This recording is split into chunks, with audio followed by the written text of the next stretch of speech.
Je dois vous avouer quelque chose, je me suis toujours vue timide et le pire c'est que les autres le voient aussi. Et c'est bien ça le problème chez les timides, car on a honte de notre timidité et quand les gens le remarquent, c'est là que c'est la catastrophe, parce que la plus grande peur du timide, eh bien, c'est le regard des autres.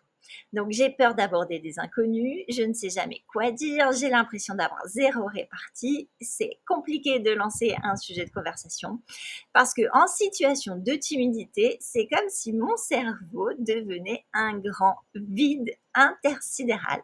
Rien d'intéressant ne me vient et du coup, ça me met en position de vulnérabilité.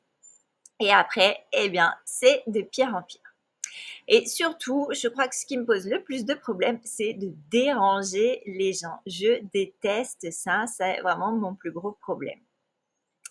Alors, j'ai beaucoup évolué quand même sur ce sujet. Aborder des inconnus, c'est pas toujours facile, mais il y a toujours moyen de se présenter, expliquer d'où l'on vient, parler de son métier. Moi, en plus, j'ai un métier qui sollicite beaucoup, toujours en fait beaucoup de questions et de réactions assez vives puisque je suis professeure de pole dance. Donc, ça m'aide quand même à briser la glace. Mais le plus dur, c'est une fois que les présentations ont été faites, quand tu as envie d'intégrer un groupe, par exemple au sport ou au travail, quand les gens que tu côtoies ne sont plus des totales inconnus, mais qui sont encore très loin d'être des potes ou bien sûr des amis. Donc quand on est encore à ce stade en fait de faire connaissance. Pour un timide, c'est un vrai calvaire car tant que l'on n'a pas atteint le stade de confiance, c'est comme devoir recommencer à zéro tous les jours.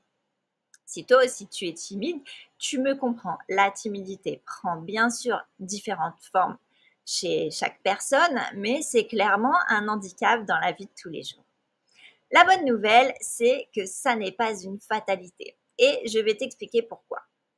Eh bien, en fait, tout simplement parce que la timidité, c'est une émotion ou un état d'esprit qui se caractérise par un mal-être ou une peur au niveau social.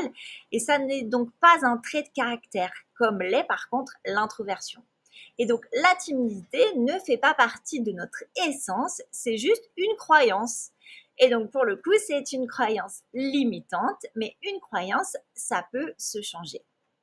Donc ça, bien sûr, j'aurais aimé le savoir avant, car moi, je pensais avoir hérité de la timidité de ma mère. Si je l'avais su plus tôt, cela m'aurait peut-être évité de passer des soirées entières chez des gens à ne pas savoir quoi dire, à rougir si on me pose une question ou à angoisser que la conversation se porte un petit peu trop sur moi. Tout ça parce que j'avais la croyance que je n'avais rien d'intéressant à dire, que je ressentais de la frustration à manquer de répartie ou de ne pas être capable de sortir la petite vanne bien marrante à l'instant T parce que la super réplique, eh bien, elle m'arrivait, mais toujours 3 jours plus tard. Pourquoi? Parce que la peur paralysait mon cerveau. En un instant, je me sentais vide et inutile, incapable de réfléchir. Et donc, à la place, je souriais et je répondais avec beaucoup d'aplomb, pour le coup, des petites phrases du style « Ah bah oui, ah mais bien sûr, ah mais oui, carrément, tu as tout à fait raison », juste histoire de montrer que je n'étais pas muette. Rien que d'y penser, ah, ça me donne à nouveau la chair de poule. Mais parce que c'était vraiment des situations horribles. Heureusement, l'eau a coulé sous les ponts depuis. Bon, je ne dirais pas non plus qu'aujourd'hui j'excelle dans la prise de parole en public et que la répartie est devenue ma meilleure amie. Surtout que maintenant mes interactions sociales se font en espagnol puisque je vis au Costa Rica. Donc c'est encore un petit peu plus difficile. Par contre, désormais, je connais le fonctionnement du cercle vicieux de la timidité et j'arrive mieux à ne plus me faire piéger. Donc, c'est ce cercle vicieux. Il agit en 3 points que je vais t'expliquer de suite. Donc, en premier point, il y a la croyance, puis la posture et le retour. Donc, le feedback des gens. Donc, si j'ai la croyance que je suis nulle, timide et que je n'ai rien d'intéressant à dire, ma posture physique, mon ton, mon intonation de voix vont être en adéquation. Je vais me faire petite, parler sans conviction, pas fort. Je vais hésiter, voire même bégayer, avoir un ton qui sonne faux, rougir ou même avoir envie de disparaître. Et donc, sans surprise, le retour des autres sera forcément négatif. On ne va pas m'écouter, on va me couper la parole, m'ignorer, voire même m'envoyer des pics ou des réflexions pas très sympas. Et ce retour viendra forcément confirmer ma croyance limitante du départ, que je suis nulle et que je ne sais pas m'affirmer et que c'est reparti pour la boucle infernale de dévalorisation de soi.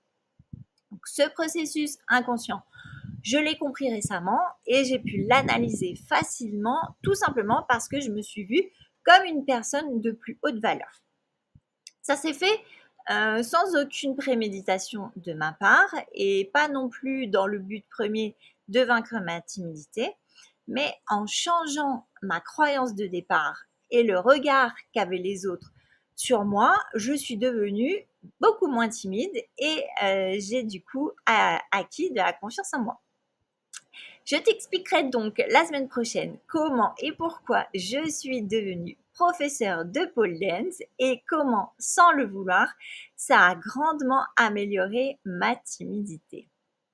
Alors, abonne-toi pour connaître toute l'histoire et n'hésite pas à me dire en commentaire comment toi, tu vis la timidité.